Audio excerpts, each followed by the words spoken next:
Salam sehat untuk kita semua. Kali ini kita akan belajar masih materi untuk bab pertama, ruang lingkup ilmu biologi, tapi khusus untuk pokok bahasan metode ilmiah. Sistematika dalam metode ilmiah yang pertama adalah pengamatan, melakukan pengamatan. Ada dua macam pengamatan, yaitu pengamatan secara kualitatif yang dilakukan dengan menggunakan indera penglihatan, pendengaran, pembau, peraba, dan pengecap tanpa mengacu pada satuan pengukuran baku. Sedangkan yang kedua, pengamatan secara kuantitatif adalah pengamatan yang dilakukan dengan menggunakan alat ukur yang mengacu pada satuan pengukuran baku. Sistematika metode ilmiah yang kedua adalah rumusan masalah. Pertanyaan atau masalah dapat diajukan setelah hasil pengamatan diperoleh. Yang ketiga adalah membuat hipotesis. Hipotesis merupakan dugaan sementara yang masih membutuhkan pengujian yang dirumuskan dalam bentuk pernyataan. Dalam hipotesis selalu ditemukan dua variabel, yaitu variabel bebas dan variabel terikat. Yang keempat adalah melakukan prediksi. Hipotesis dapat diuji nilai kebenarannya setelah dibuat prediksi. Prediksi merupakan pernyataan yang dapat diuji dalam eksperimen. Prediksi dapat didasarkan pada pengamatan yang cermat dan inferensi tentang hubungan antar beberapa kejadian yang diamati. Dan yang terakhir adalah melakukan eksperimen. Suatu prediksi dapat diuji dengan melakukan eksperimen. Eksperimen dilakukan dalam suatu lingkungan yang dikontrol dengan baik. Selanjutnya akan diperoleh sekumpulan data hasil eksperimen yang kemudian diolah dan diinterpretasikan sehingga membentuk suatu kesimpulan. Kesimpulan suatu eksperimen dianggap benar jika eksperimen tersebut dapat diulang dan mendapatkan kesimpulan yang sama. Ciri dari sikap ilmiah yang ditujukan oleh seorang ahli biologi yaitu yang pertama, dapat membedakan antara fakta dan opini.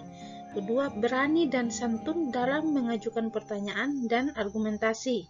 Yang ketiga, mempunyai kepedulian terhadap lingkungan. Yang keempat, berpendapat secara ilmiah dan kritis. Yang kelima, berani mengusulkan perbaikan dan bertanggung jawab terhadap usulan tersebut.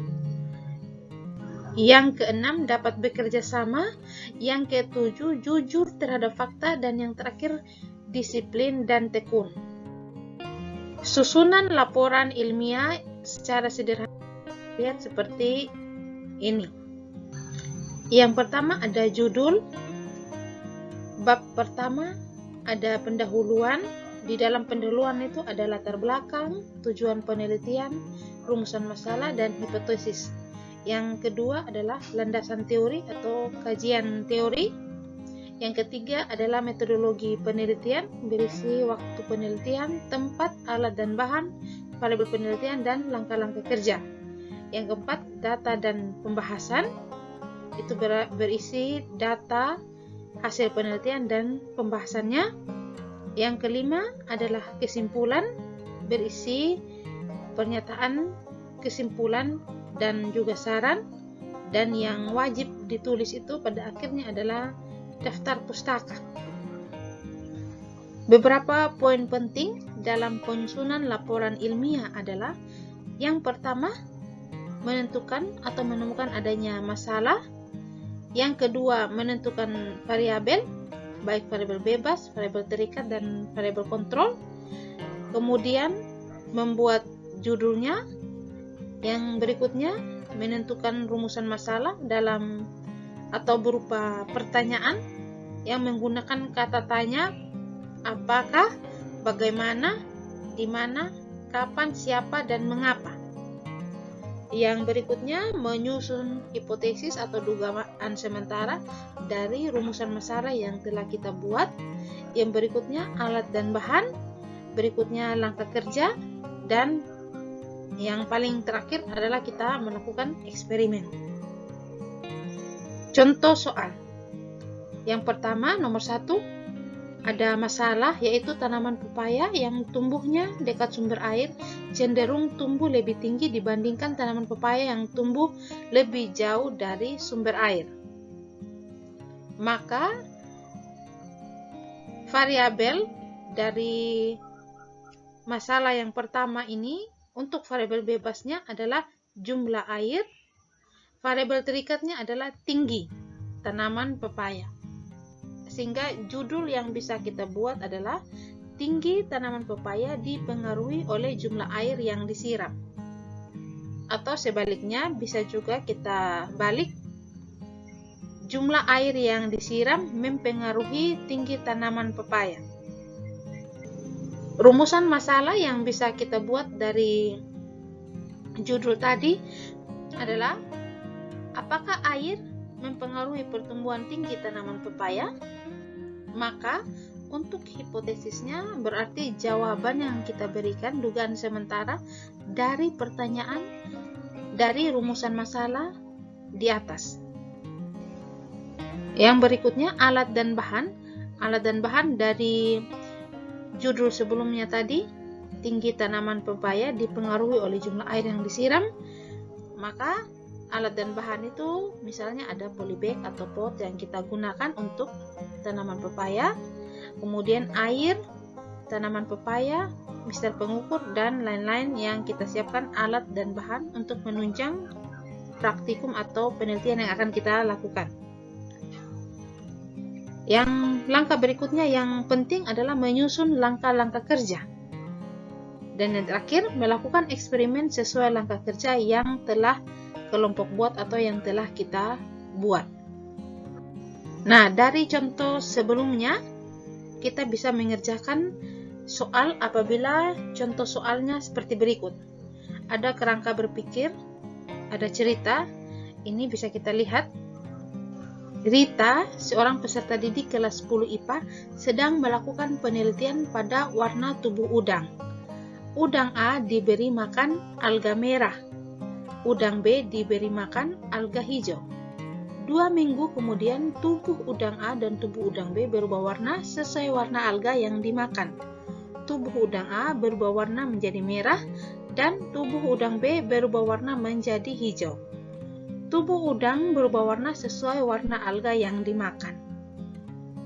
Kalian kemudian diminta untuk mengerjakan variabel bebas, variabel terikat, dan variabel kontrol, membuat judulnya, membuat rumusan masalah, hipotesis, alat dan bahan, dan langkah-langkah kerjanya. Nah, dari cerita sebelumnya tentang udang yang diberi makan alga, dan kemudian tubuh udang berubah warna sesuai dengan alga yang dimakan. Maka variabel bebasnya adalah pengaruh pemberian alga, sedangkan variabel terikat adalah perubahan yang terjadi pada tubuh udang, perubahan warna pada tubuh udang, sedangkan variabel kontrolnya atau perlakuan sama yang kita berikan dalam penelitian tersebut adalah misalnya air yang digunakan, kemudian jumlah udang, misalnya seperti itu.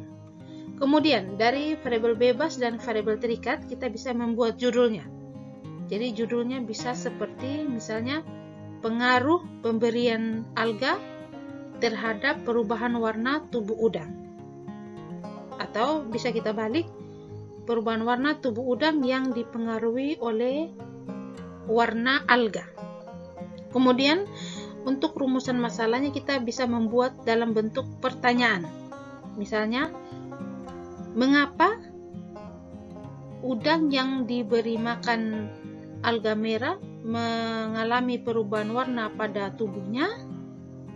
Kemudian hipotesisnya kita menjawab masalah atau rumusan masalah yang kita tanyakan sebelumnya.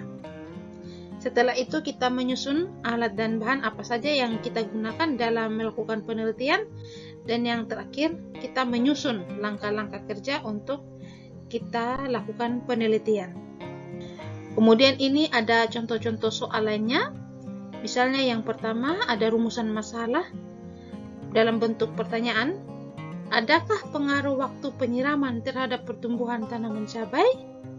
Maka kalian diminta untuk menentukan variabel bebas, variabel terikat, variabel kontrol, judul, hipotesis, alat dan bahan, dan langkah kerja.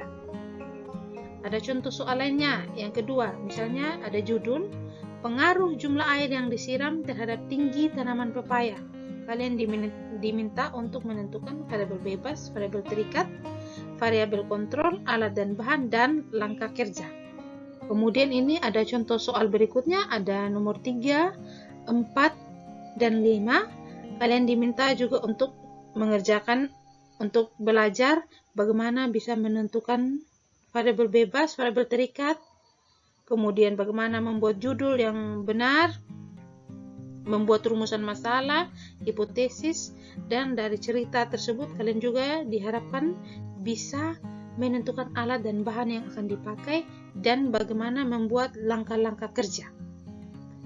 Dan yang terakhir, ini ada contoh-contoh judul yang bisa kita pakai atau kalian bisa untuk menjadi referensi bagi kalian apabila kalian nanti melakukan penelitian.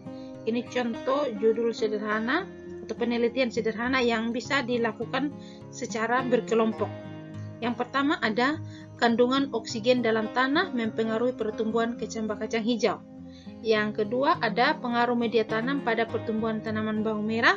Dan yang ketiga ada tinggi kecambah kacang hijau dipengaruhi oleh intensitas cahaya. Itu ada beberapa contoh judul yang bisa kita kembangkan untuk melakukan penelitian secara sederhana yang bisa dilakukan secara berkelompok. Demikian materi tentang metode ilmiah dan contoh-contoh soalnya yang bisa dikerjakan untuk menjadi latihan pada saat kalian belajar sehingga kalian lebih memahami materi tentang metode ilmiah. Sekian dan terima kasih, semoga bermanfaat.